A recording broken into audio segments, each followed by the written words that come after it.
వస్తే మనకి వేదాలు, వేదాంగాలు, ఉపవేదాంగాలు, ఆ తర్వాత ఇంకా ఏంటి ఉపనిషత్తులు, తర్వాత శృతులు, తర్వాత స్మృతులు, ఇంకా ఏంటి దర్శనాలు, తర్వాత అష్టాదశ పురాణాలు, వీటన్నీ కూడా ఏంటి నిజం చెప్పాలంటే మనం అంటే ఏ టైం ప్రకారం ఆ టైంని మన జీవనాన్ని ఎలా ప్రాసెస్ చేయాలని చెప్పడం జరిగింది.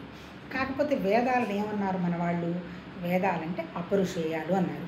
అపరుషేయాలంటే ఎవరికి బోధించినవి కాదు. మరి ఎలా వచ్చాయి ఈ విషయాలన్నీ బయటికి? మన ఋషులు 100% భగవతత్వ స్థితిలో ఉండి వాళ్ళు గ్రహించిన దాన్ని వాళ్ళు బోధించడం జరిగింది. అంటే అర్థం ఏంటి?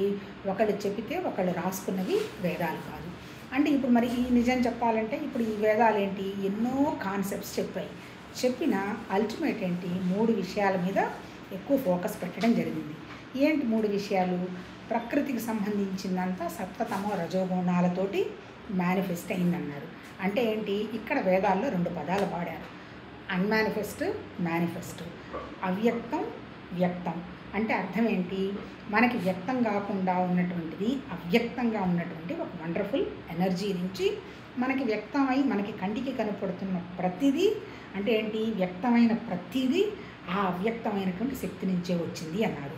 మరి ఇప్పుడు మరి అవ్యక్తమైన శక్తికి ఎట్లా ఉంటుందయ్యా అన్నాం అనుకోండి, దానికి నామం లేదు, రూపం లేదు, గుణం లేదు, చలనం లేదు, ఏమీ లేదు. అది జస్ట్ ఒక శక్తి. ఆ శక్తి ఉండటం అనేటువంటి విషయం తెలిసింది ఎవరికి? వ్యక్తమైనటువంటి వాటిలకే తెలిసిపోయింది అంటాడు. అంటే ఏంటి? అవ్యక్తమైంది ఉన్న శక్తి వచ్చి నేనున్నానని ఎవరికి చెప్పే వ్యవహారం లేదు. కాకపోతే ఎవరైతే భగవతత్వ శక్తిలో ఉన్నారో ఆ అవ్యక్తమైనటువంటి శక్తిని వాళ్ళు గ్రహించడం జరిగింది. వాళ్ళు ఏం చెప్పారు? ఈ గ్రహించడం మేమైతే ఏదో గ్రహించాం కానీ మీ మనసుతో కానీ మీ బుద్ధితో కానీ మీ శరీరంతో కానీ ప్రకృతితోటి అవ్యక్తమైంది గ్రహించేది కాదు. కాకపోతే అవ్యక్తమైనటువంటి పరమాత్మతత్వ శక్తి ప్రకృతిని పట్టుకొని ప్రకృతి అంతా వ్యక్తమైంది అన్నారు. ప్రకృతి అంటే ఏంటి? మాయ అన్నారు, మహామాయ అన్నారు. మాయ అంటే అర్థం ఏంటి? దాన్ని మనం మెజర్ చేయొచ్చు. అంటే ఏంటి? వస్తుంది, ఉంటుంది, వెళ్ళిపోతుంది. చూడండి, మనకు కూడా ప్రకృతిలో మన కంటికి కనపడుతున్నది ఏ కండిషను, ఏ స్థితి పర్మనెంట్గా లేవు. అందుకని వాళ్ళు ఎంతసేపటికి ఏం చెప్పారు? 3 స్థితులే చెప్పారు. ఏంటి ప్రకృతికి ఉన్నటువంటి 3 స్థితులు?